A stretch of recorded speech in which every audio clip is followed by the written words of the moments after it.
하나님 말씀 같이 보겠습니다. 출애굽기 20장 16절입니다. 출애굽기 20장 16절.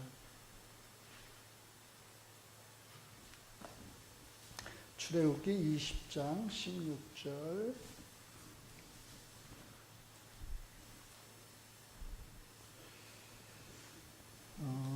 구약성경 113면입니다. 구약성경 113면. 찾으셨으면 같이 한 목소리로 하나님 말씀 읽겠습니다. 시작. 내 이웃에 대하여 거짓 증거하지 말라. 한 군데 더 보도록 할게요. 신명기 19장입니다. 신명기 19장 15절로 21절입니다. 신명기 구약성경 292면, 제 성경책으로 292면, 신명기 19장 5절로 21절, 292면. 자, 찾으셨나요? 같이 한번 읽어볼까요? 내 하나님 여호와께서 내게 주어 차지하게 하시는 땅, 곧 내 소유가 된 기업의 땅에서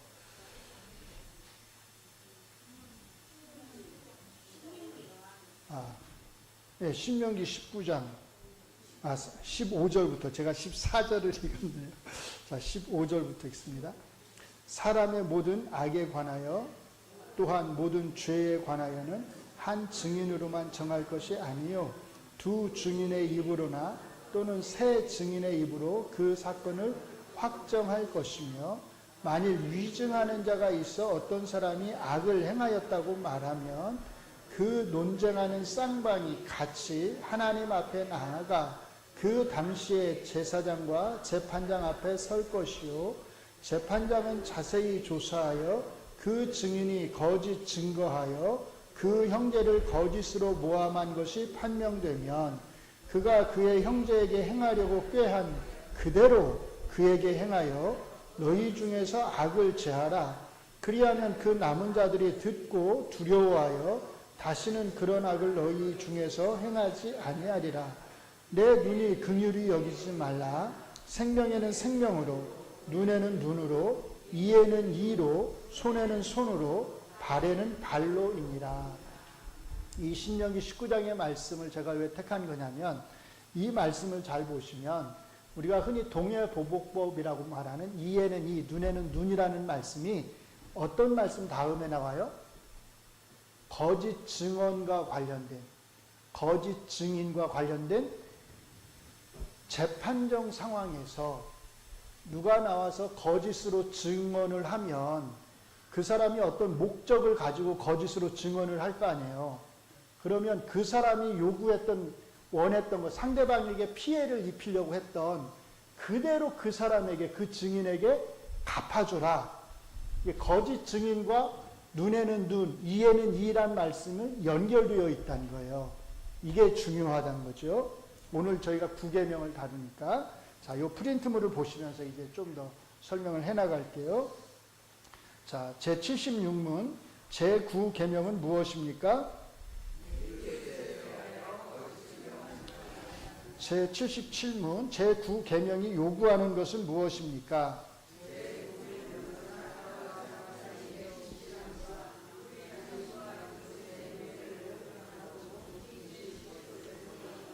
제78문, 제9계명이 금하는 것은 무엇입니까?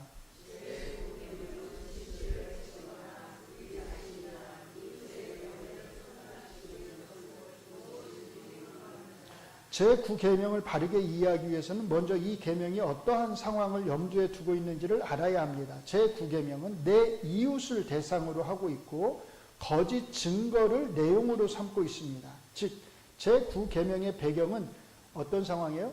법정적 상황이라는 것입니다. 물론 이 말은 이웃이 아닌 가족들 사이에서는 거짓말을 해도 된다거나 재판정이 아닌 일반적 상황에서는 이웃을 대상으로 거짓말을 해도 된다는 것을 의미하는 게 아닙니다.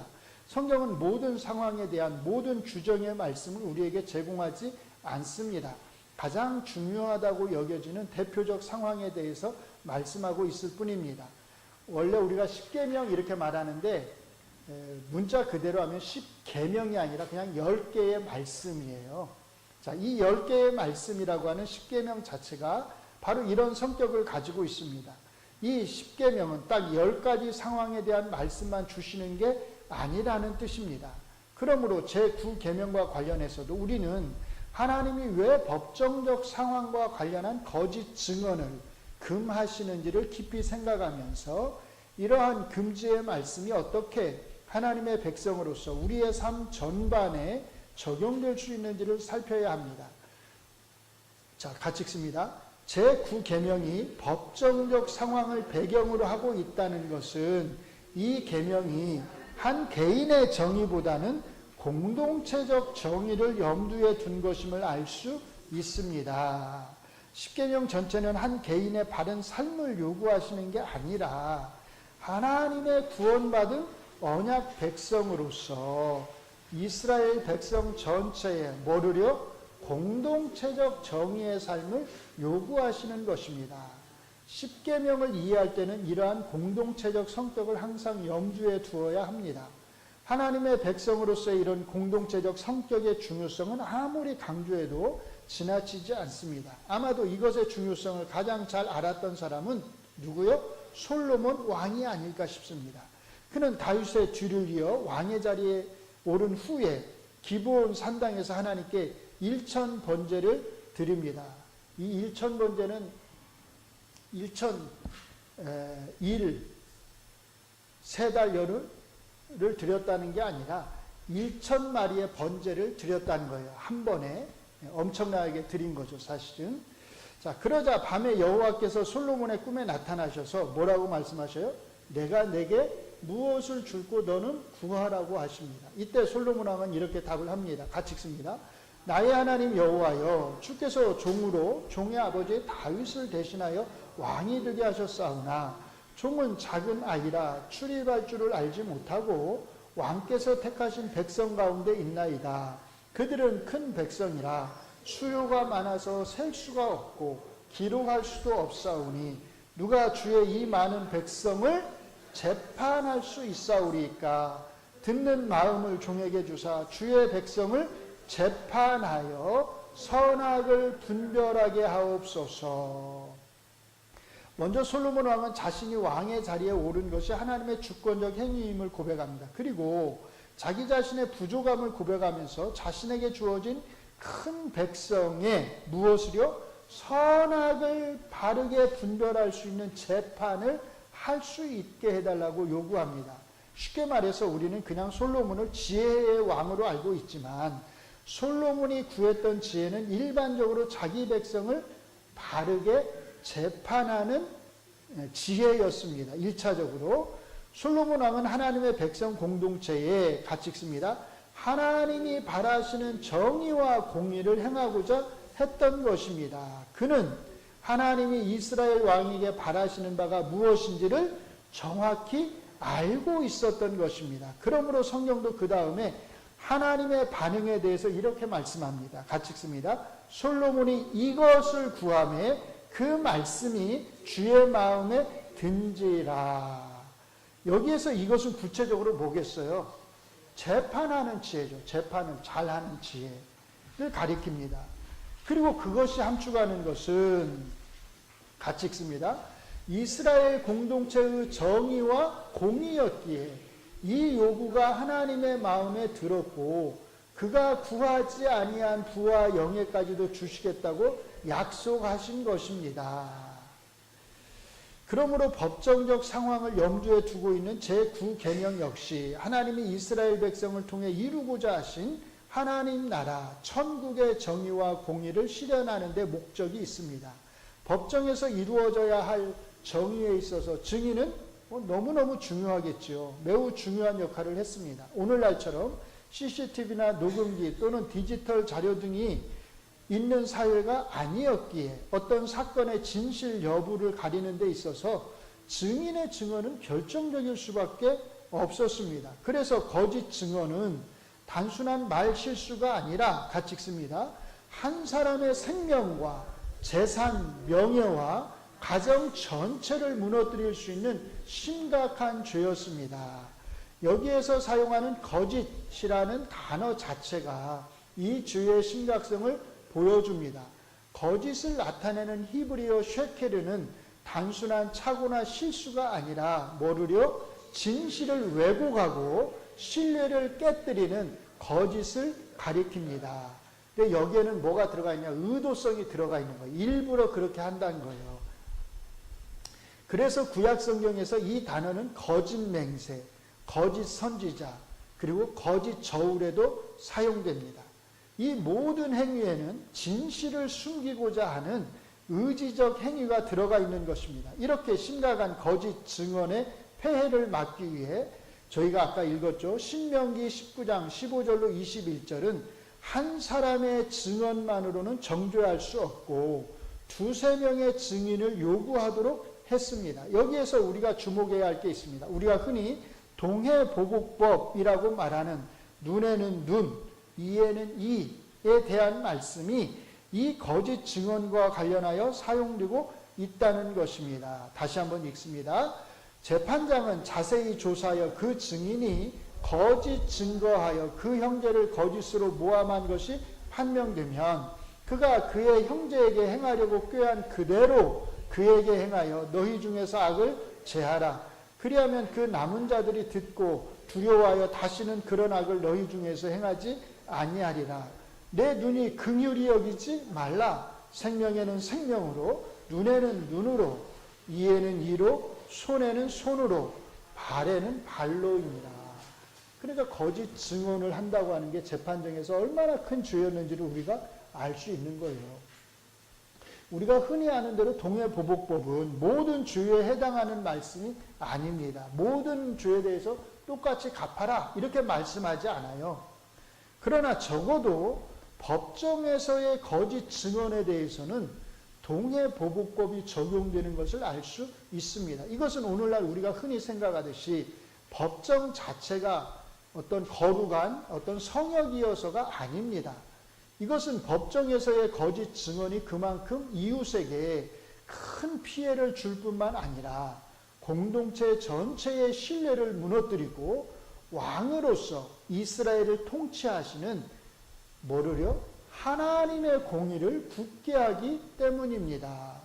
하나님의 이런 명령에도 불구하고 인간의 악함은 언제나 끝이 없습니다. 거짓 증언으로 인한 폐해를 막기 위해서 두세 증인을 세우도록 명령하시니까 인간의 악한 마음은 그 두세 증인을 거짓 증인으로 세우면서까지 하나님 앞에 악을 행하기 때문입니다.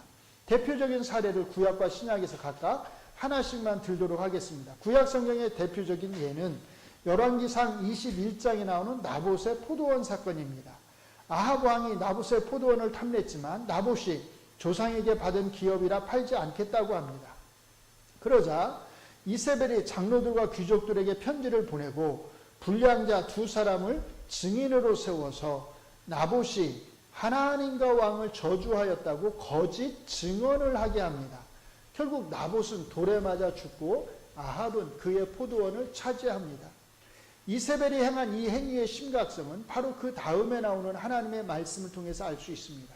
하나님께서는 이세벨에 대해 개들이 이스라엘 성읍 곁에서 이세벨을 먹을지라라고 말씀하셨습니다. 이 심판의 실제적인 성취는 열왕기하 9장 30절로 37절에 나옵니다. 예후가 이스라엘에 이르렀을 때 이세벨이 죽임을 당하고 개들이 그녀의 시체를 먹게 됩니다. 주목해야 할 것은 같이 읽습니다. 나봇의 포도원이 이스라엘 왕궁 곁에 있었고 이세벨 역시 바로 그 이스라엘 왕궁에서 심판을 받았다는 것입니다. 그리고 성경은 이세벨의 죽음이 나봇의 포도원 사건 이후 엘리야를 통해 선포된 하나님의 심판의 말씀의 성취였다고 분명히 밝힙니다. 신약 성경의 대표적인 예로서는 사도행전 6장에 나오는 스데반의 죽음을 들 수 있습니다. 스데반을 대적하던 사람들이 다른 사람들을 매수해서 즉 돈으로 사가지고 이 사람이 모세와 하나님을 모독하는 말을 하는 것을 우리가 들었다 이렇게 거짓으로 증언하게 하고 결국 스데반은 순교하게 됩니다. 이렇게 스데반은 참된 증언을 하다가 거짓 증인들에 의해서 죽임을 당한 사람입니다.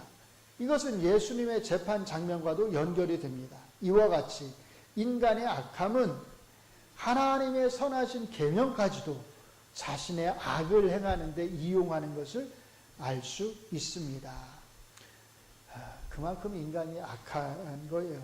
서두에 말씀을 드렸듯이 제9계명은 단순히 법정의 상황에만 적용되는 것은 아닙니다. 법정을 떠나서 일반적인 삶의 상황에서도 거짓말을 하는 것에 대해 구약성경은 엄격하게 금하고 있습니다. 대표적인 구절을 몇 개만 들어보겠습니다. 같이 읽습니다.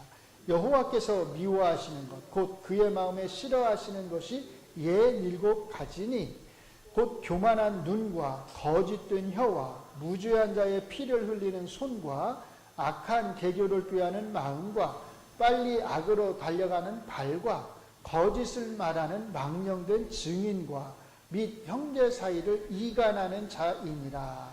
여기에서 거짓된 혀, 거짓을 말하는 망령된 증인, 형제 사이를 이간하는 자는 모두가 다 뭐하고 연결되어 있어요? 거짓말과 관련된 행위인 것을 알 수 있습니다. 같이 읽습니다. 거짓 입술은 여호와께 미움을 받아도 진실하게 행하는 자는 그의 기뻐하심을 받느니라. 거짓을 행하는 자는 내 집 안에 거주하지 못하며 거짓말하는 자는 내 목전에 서지 못하리로다. 이 말씀의 중요성은 내가 인자와 정의를 노래하겠나이다 라고 하는 1절 말씀에서 잘 드러납니다. 하나님의 인자가 드러나고 정의, 공정하고 바른 재판이 실행되어야 하는 하나님이 통치하시는 왕국에서는 거짓말을 하는 자들이 설 자리가 없다는 말씀이기 때문입니다. 자, 다음으로 소요리 문답이 이 계명을 통해서 설명하고자 하는 핵심 메시지가 무엇인지를 생각해 보겠습니다. 소요리 문답의 핵심은 두 단어로 정리할 수 있습니다. 뭐하고 뭐예요? 진실과 명예예요. 진실과 진리는 같은 단어입니다. 같은 의미예요. 자, 제77문은 같이 읽습니다. 사람과 사람 사이의 진실함을 그리고 우리 자신과 이웃의 명예를 보존하고 증진시키는 것을 요구합니다. 그러므로 소요리 문답은 제9계명을 단순히 거짓말하지 말라는 것으로 이해하지 않고 어떻게 해요? 진실을 지키며 명예를 증진하는 것입니다. 제78문은 동일한 의미를 부정적인 방식으로 표현하고 있는데 이 둘을 함께 살펴보면 소요리 문답이 무엇을 말하고자 하는지가 조금 더 분명하게 드러나는 것을 알 수 있습니다. 소요리 문답 제78문은 같이 읽습니다. 진실에 해가 되는 것은 무엇이든지 금한다고 말합니다. 여기에서 진실, 진리에 해가 되는 이라고 하는 말은 진실이 가진 그 본래의 가치와 힘을 훼손하고 다른 이로 하여금 어떤 것에 대해서 바른 판단을 하지 못하도록 하는 것을 가리킨다고 할 수 있습니다. 그러므로 여기에는 단순한 거짓말뿐만 아니라 같이 읽습니다. 사실을 오도하는 비방이나 과장, 축소, 선택적 진실, 거짓된 암시, 그리고 침묵 등도 포함될 수 있습니다. 우리 사회에서 일상적으로 행해지고 있는 SNS를 통한 비방이나 조롱이 대표적 사례라고 할 수 있습니다. 이것은 자신의 얼굴을 SNS 안에 감추고 때로는 닉네임이라고 하는 익명성을 이용하여 타인에게 큰 피해를 주는 행위입니다. 특별히 SNS를 통해 이루어지는 뭐가요? 가짜뉴스가 집단적으로 이루어질 때 그 공동체적인 피해는 이루 말할 수 없습니다. 그러므로 그리스도인들은 SNS 사용에 특별한 주의를 기울여야 합니다. 우리가 흔히 잘못된 소문을 말할 때 뭐 카더라 이러잖아요. 카더라류의 잘못된 정보를 분별할 수 있어야 하고 이런 거짓 정보를 나르지 않도록 우리가 거짓 정보를 만들어내지는 않을 거예요. 그렇죠? 우리는 뭐는 할 수 있어요? 열심히 나를 수는 있잖아요. 그러니까 그렇게 하지 않도록 진짜 조심해야 합니다. 한때 우리나라에 이런 알고 계시죠? 중국인들이 제주도 땅을 거의 다 차지했다. 좀 과장된 표현이지만 이런 소문이 나돌았어요. 소문이 돈 적이 있고 많은 사람이 이것을 기정사실로 받아들이면서 입에서 입으로 전해졌습니다. 그러나 상식적으로 생각해도 있을 수 없는 일을 사람들은 사실 확인에 앞서서 애국이란 이름으로 또는 어떤 특정한 정치적 목적 등을 내세워서 또는 배가 아픈 거죠. 자기 자신들도 땅을 못 사는데 외국인이 우리나라 땅을 다 차지한다고 하는 소외적 심리를 이용해서 이런 소문을 퍼뜨림으로써 중국인에 대한 반감을 높이는 데 일조했던 것입니다. 밑에 1번 각주를 보시면 실제 퍼센티지가 나와 있어요. 많지 않다는 거예요.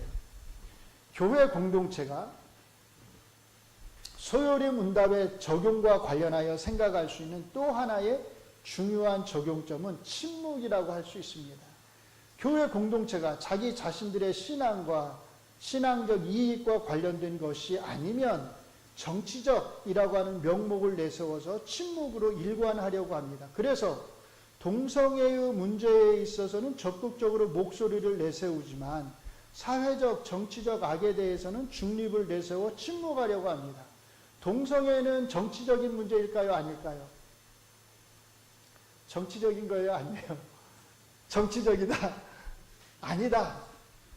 동성애는 신앙적인 문제입니까? 오직? 근데 동성애를 지지하는 정당은 어디 정당이에요?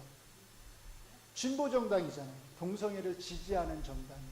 동성애를 통과시키려고 하는 정당이 어느 쪽이에요? 진보 쪽이잖아요. 대부분 다 거기에 들어가 있어요. 그러니까 동성애를 반대한다라고 하는 것은 이미 그 안에 뭐가 들어가 있냐면 정치적인 메시지가 들어가 있는 거예요. 우리는 진보 정책에 반대하겠다는 거거든요. 근데 이제 우리는 그거는 오직 종교적인 거라고 생각을 하는 거예요. 자, 계속 보셔요.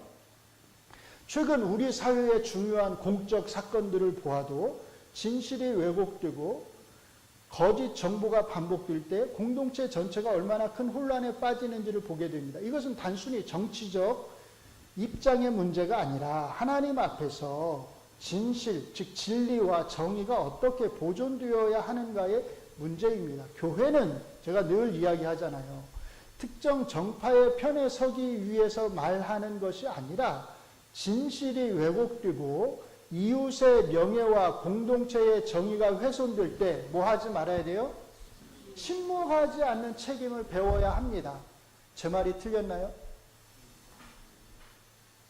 어때요?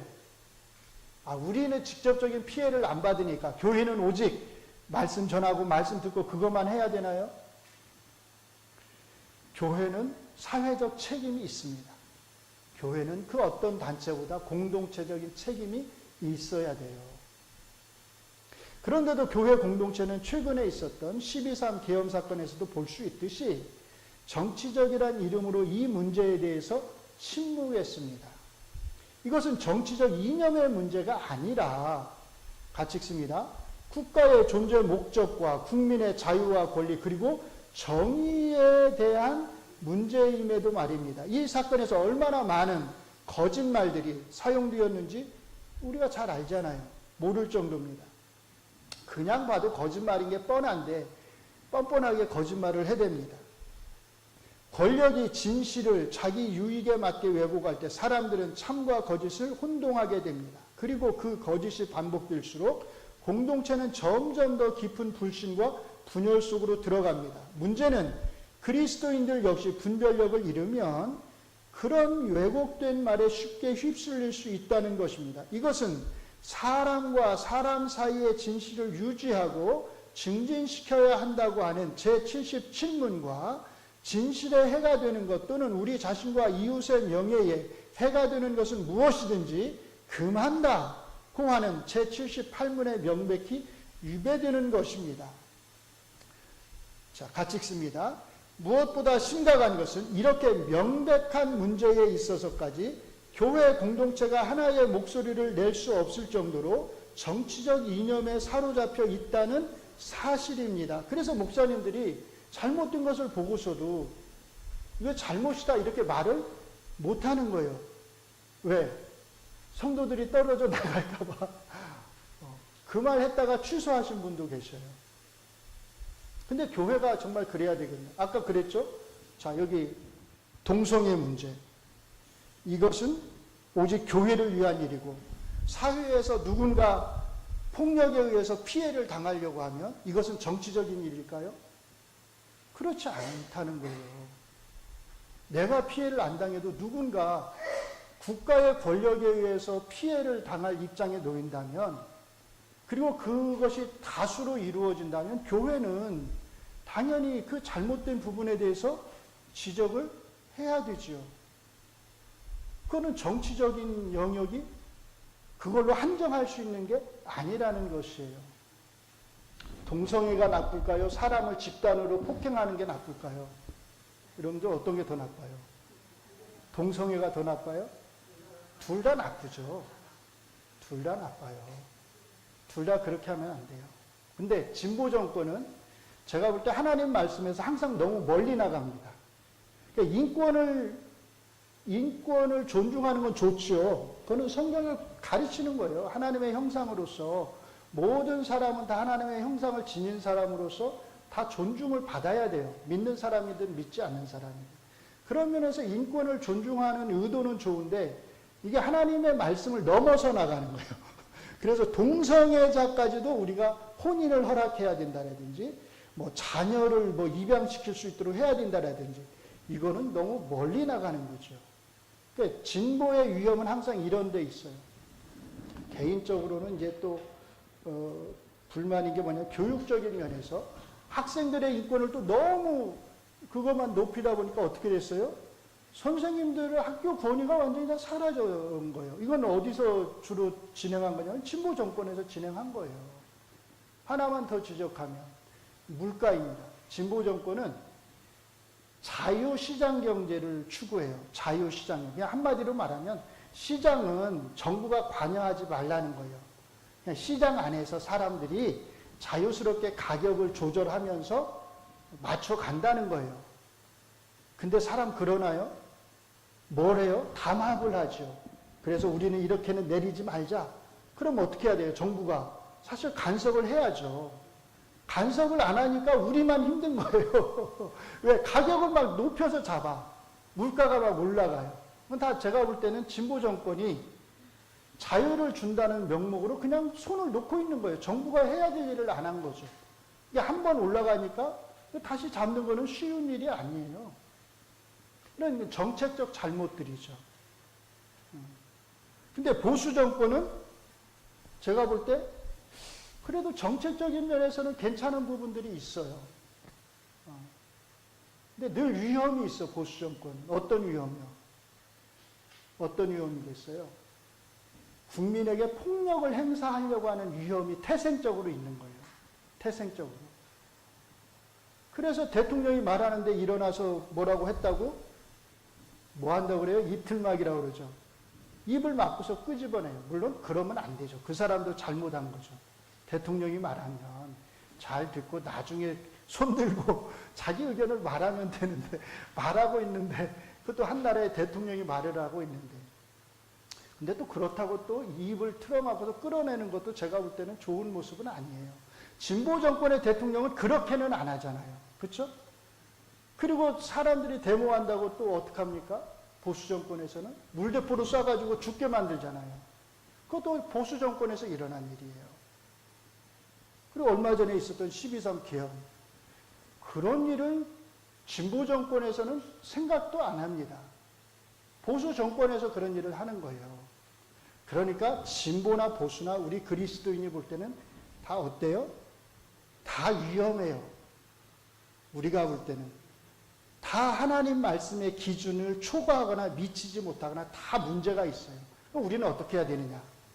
하나하나의 정책들을 놓고서 우리는 어떤 게 하나님 말씀에 맞는지를 살펴야 되는 거예요.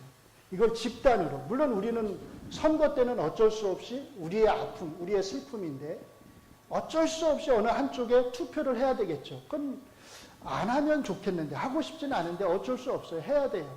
그때는 각자가 알아서 이제 잘 선택을 해야 되겠죠. 나는 이런 진보 정책들이 마음에 안 드니까 나는 보수 정권을 찍겠다. 나는 보수의 이런 폭력성, 인간을 존중하지 않는 모습이 언제든지 드러날 수 있는 것. 나는 그게 굉장히 위험하다고 생각하니까 나는 진보 정권을 찍겠다. 그렇게 서로 생각을 달리할 수 있죠. 항상 생각은 어떻게 해야 돼요?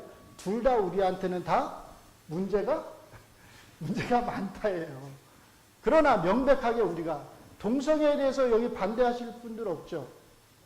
찬성하실 분들 없죠? 동성애를 통과시켜야 되는 것에 대해서 그리스도인으로서 그거를 찬성하는 건 문제가 있잖아요. 마찬가지로 국가의 권력은 막을 힘이 없어야 국민은 그 최대의 힘을 가지고 있는 국가가 일반 국민을 향해서 어떤 힘을 감당할 수 없는 힘을 행사하려고 할 때 그것은 우리가 어떻게 해야 되겠어요? 다 한 마음으로. 그러면 안 된다. 국가가 참아야 된다. 힘 있는 사람이 참아야 된다. 이렇게 말을 해야 하지 않겠어요? 그냥 남이 당하는 걸 그냥 구경만 하고 있어야 되겠습니까? 그건 정치적인 거니까. 그러면 안 된다. 이게 그리스도인의 자세라는 거예요. 조금 제 설명이 길었는데, 자, 어쨌든 명백한 문제에 있어서까지 교회 공동체들이 한 목소리를 내지 못하는 것, 그냥 침묵하려고 하는 것, 이것은 제가 볼 때 굉장히 안타까운 일이란 거예요. 자, 이것은 밑에서 세 번째 줄입니다. 이것은 하나님 앞에서 교회 공동체가 정말로 부끄럽게 여기며 회개해야 할 일입니다. 그리스도인의 관심 밖에 있는 것은 아무것도 없습니다. 그 다음 같이 읽을게요. 모든 것이 하나님의 통치 아래에 있다면 그리스도인은 모든 영역에서 하나님의 정의로운 통치가 이루어지도록 모든 일에 관심을 가져야 합니다. 물론 교회가 특정 정당의 기관처럼 행동해서는 안 됩니다. 그러나 정교 분리라는 이름으로 진실과 정의의 문제까지 침묵해서도 안 됩니다. 종교가 지나치게 정치에 개입해서는 안 되겠지만 그리스도인 한 사람 한 사람은 모두가 다 정치에 많은 관심을 가져야 합니다. 그리고 정치적 이념이 아니라 같이 읽습니다.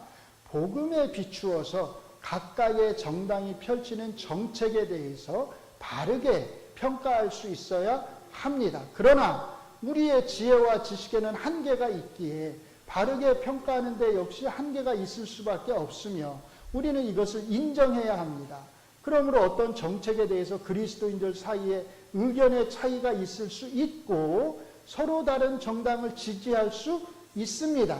그러나 같이 읽습니다. 정책이 아닌 정의의 문제에 있어서 그리스도인은 나뉠 수 없고 침묵할 수 없습니다.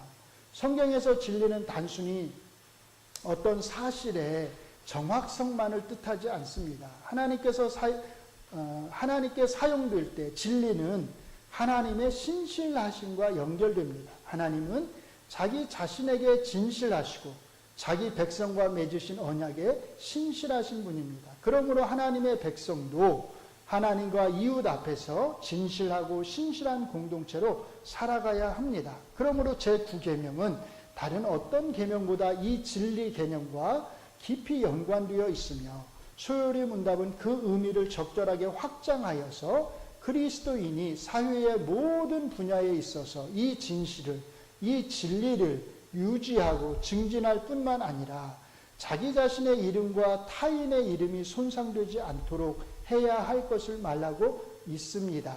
같이 읽습니다. 특히 교회 공동체에 속한 우리들은 우리 개인의 이름뿐만 아니라 그리스도인이라고 하는 이 좋은 이름에 해가 되지 않도록 모든 면에 있어서 좋은 분별력을 가지고 행해야 할 것입니다. 제9계명은 단지 거짓말을 하지 말라는 명령이 아닙니다. 하나님은 우리가 말로 진리를 보존하고 이웃의 명예, 좋은 이름을 보호하며 공동체의 신뢰를 세우기를 원하십니다. 예수님은 거짓 증언으로 정죄를 받으셨지만 끝까지 진리의 길을 걸으셨고 그 십자가를 통해 거짓된 우리의 입술을 새롭게 하셨습니다. 진리이신 그리스도를 따르는 사람답게 같이 읽습니다. 우리의 입술도 거짓이 아니라 진실을 말하고 비방이 아니라 서로를 세우는 입술이 될 수 있기를. 그래서 하나님의 교회 공동체와 이 민족 공동체가 정의롭게 세워질 수 있기를 바랍니다. 아멘. 정말로 그렇게 되기를 바랍니다. 하나님, 정말로 그렇게 되기 위해서는 먼저 우리 그리스도인들이 옳고 그른 것을, 선과 악을 잘 분별해야 될 줄 압니다. 우리에게 그러한 지혜를 주시고 우리가 하나의 그리스도인으로서, 한 그리스도인 공동체로서 우리의 마음이 나뉘지 않고 진리와 관련된 것, 하나님의 정의, 하나님의 공의와 관련된 것에 대해서는 우리가 한 마음으로 침묵하지 않고 바르게 외칠 수 있게 하여 주시옵소서. 뜻이 하나가 되게 하여 주시옵소서. 그래서 정말로 하나님께서 우리에게 바라시는 것을 이 땅에서 우리가 조금씩 이루어 갈 수 있게 하여 주시옵소서. 예수님 이름으로 기도합니다. 아멘.